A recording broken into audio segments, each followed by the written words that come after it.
Assalamu alaikum students. Today we will discuss our new topic speed of reaction on page 59. Okay, speed of reaction को हम rate of reaction भी कहते हैं। Rate of reaction का क्या मतलब है कि कितनी जल्दी जो है एक रिएक्शन कंप्लीट हो रहा है। कितनी जल्दी का क्या मतलब है कि कितने टाइम में रिएक्टेंट्स जो है वो प्रोडक्ट्स में चेंज हो रहे हैं। तो कोई भी रिएक्शन तब तक कंप्लीट नहीं होता, या स्टार्ट अगर हम कहें कि रिएक्शन के स्टार्ट होने के लिए बहुत ज़रूरी है कि दो केमिकल्स हैं या दो चीज़ें हैं, उनके जो पार्टिकल्स हैं वो पार्टिकल एटम्स भी हो सकते हैं, मॉलिक्यूल्स भी हो सकते हैं, आयंस भी हो सकते हैं, वो एक दूसरे के करीब आएँ। जब वो एक दूसरे से आके मिलते हैं, एक दूसरे से आके कोलाइड करते हैं, तो उनके कोलाइजन से जो है वो रिएक्शन स्टार्ट होता है। और ये टाइम पे डिपेंड करता है वो कितनी देर में वो रिएक्शन कंप्लीट होता है। तो before substances can react, their moving particles must meet. The speed of reaction depends on how quickly this happens. तो आज जो है अभी हम डिफरेंट फैक्टर्स को डिस्कस करेंगे जो कि स्पीड ऑफ रिएक्शन पे जो है वो इफ़ेक्ट करते हैं कि कितनी जल्दी जो है या कितनी स्लो जो है वो कोई भी रिएक्शन हो सकता है। ये डिफरेंट फैक्टर्स पे डिपेंड करता है। अगर हम यहाँ पे बात करें टेम्परेचर की, तो टेम्परेचर भी लो टेम्परेचर किस तरह से एटम्स की मूवमेंट पे इफ़ेक्ट करता है, और हाई टेम्परेचर किस तरह से पार्टिकल्स जो है या एटम्स, मॉलिक्यूल या जो भी आयंस हैं उनकी मूवमेंट पे इफ़ेक्ट कर रहा है। तो लो टेम्परेचर पे अगर आप देखें तो उनकी स्पीड कम है, लेकिन हाई टेम्परेचर पे देखें तो स्पीड ज़्यादा है। स्पीड ज़्यादा होगी तो इसका मतलब है कि कोई भी एटम्स जो हैं, जिस तरह यहाँ पे आपको हमने दो बात की है, तो कोई भी दो केमिकल्स हैं वो उनके एटम्स जो है वो हाई टेम्परेचर पे बहुत जल्दी जो है आपस में आके कोलाइड करते हैं, और रेट ऑफ रिएक्शन है वो इंक्रीज़ हो जाता है, और रिएक्टेंस जो है वो प्रोडक्ट्स में जल्दी चेंज हो जाते हैं।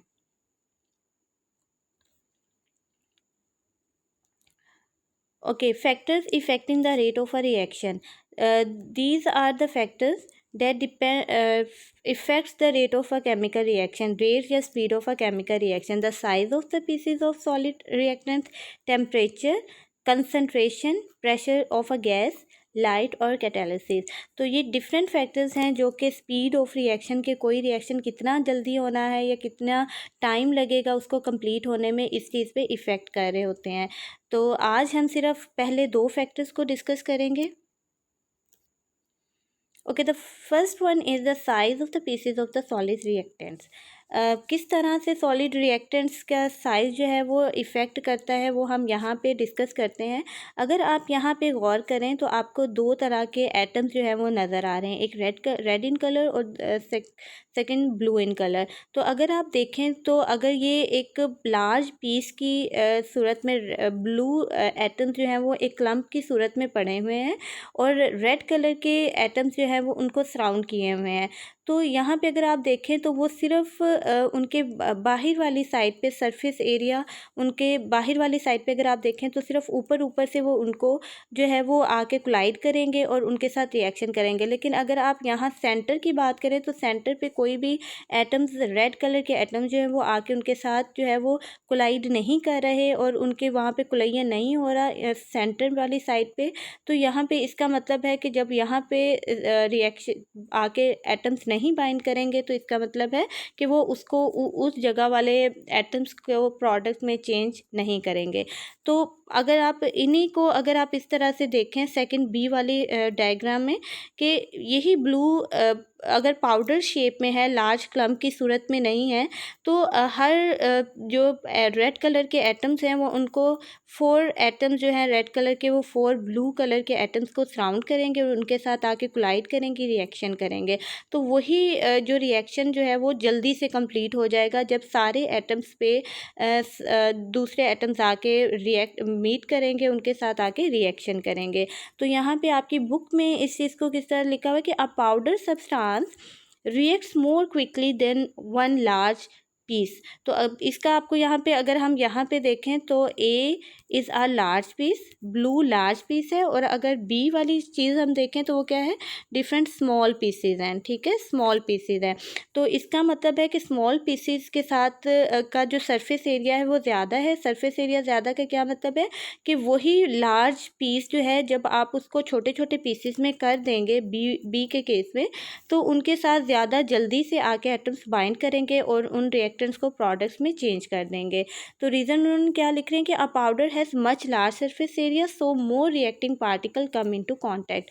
तो लार्ज अगर पार्टिकल पड़ा हुआ है तो उसके साथ जो रेड कलर के पार्टिकल है वो कम क्वांटिटी में आके बाइंड करेंगे, लेकिन अगर ये पाउडर की शेप में प्रेजेंट है तो उनके साथ ज़्यादा पार्टिकल्स आके इन कांटेक्ट होंगे और उनको प्रोडक्ट में चेंज करवाएंगे।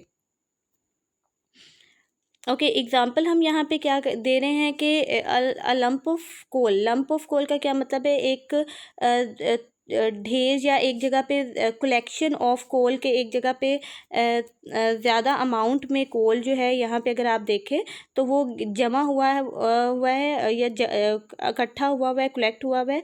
तो उन्होंने यहाँ पे क्या बताया हुआ है कि अगर ये एक लंप की सूरत में कोल पड़ा हुआ है तो ये स्लोली बर्न करेगा इन एयर, लेकिन अगर इसी की आप छोटे छोटे पीसेस कर देंगे तो एयर में जो ऑक्सीजन है वो ज़्यादा आके इसके साथ बाइंड करेगी, और बाइंड करेगी तो ये बहुत ज़्यादा जल्दी से, एक्सप्लोसिवली का क्या मतलब है कि बहुत ज़्यादा तेज़ी से जो है वो रिएक्शन करेगी और वो जो कोल है वो बर्न करना शुरू कर देगा कम टाइम में।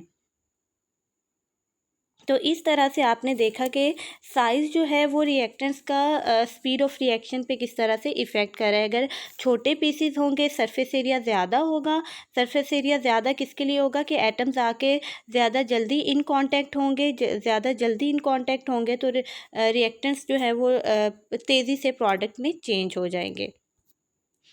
Okay, the second factor is the temperature. Temperature किस तरह से इफ़ेक्ट कर रहा है कि जब भी टेम्परेचर अगर आप बढ़ा देंगे, इंक्रीज़ कर देंगे, राइज़ कर देंगे, राइज़ का मतलब है इंक्रीज़ करना, बढ़ जाना है टेम्परेचर का, तो उससे रेट ऑफ रिएक्शन जो है या स्पीड ऑफ रिएक्शन क्या होगी, फास्टर हो जाता है, तेज़ हो जाता है। तो उसके रीज़न क्या है कि टेम्परेचर अगर लो होगा तो लो हीट एनर्जी एटम्स को मिलेगी और उनमें एनर्जी कम होगी तो आपस में कोलाइड भी देर से करेंगे, एक दूसरे के साथ कोलाइड का मतलब क्या है, टकराएंगे भी लेट। लेकिन अगर हीट एनर्जी ज़्यादा होगी, टेम्परेचर हाई होगा, हीट एनर्जी ज़्यादा मिलेगी एटम्स को, और एनर्जी जब उनको ज़्यादा एटम्स के पास हो जाएगी तो एक दूसरे के साथ ज़्यादा तेज़ी से जो है वो कोलाइड करेंगे और ज़्यादा जल्दी, थोड़े टाइम में ज़्यादा जल्दी एक दूसरे के साथ आके बाइंड करेंगे। ओके, एग्जाम्पल हम यहाँ पे दे रहे हैं reaction of calcium carbonate. Calcium carbonate जो है, कैल्शियम कार्बोनेट CaCO3, ठीक है, और हाइड्रोक्लोरिक एसिड क्या है, ये HCl। जब ये दोनों आपस में रिएक्ट करते हैं तो उससे कैल्शियम क्लोराइड सॉल्ट बनता है, वाटर की प्रोडक्शन होती है और कार्बन डाइऑक्साइड गैस की प्रोडक्शन होती है। लेकिन increasing the temperature when calcium carbonate and hydrochloric acid react will not increase the final amount of carbon dioxide produced, but the same amount of gas will be produced in much shorter time। अब इसका क्या मतलब है कि अगर आप यही वाला रिएक्शन इसी रिएक्शन को अगर आप स्टार्ट करवाते हैं बाय इंक्रीजिंग द टेम्परेचर, अगर हम यहाँ पे हीट जो है इसको करते हैं इन दोनों दोनों रिएक्टेंट्स को, तो इससे क्या होगा कि कार्बन डाइऑक्साइड गैस जो है उसकी प्रोडक्शन भी ज़्यादा होगी और ये बहुत कम टाइम में जो है वो प्रोडक्ट में चेंज हो जाएगा, यानी ये प्रोडक्ट जो आपको मिल रही है ये शॉर्टर टाइम में मिल जाएगी।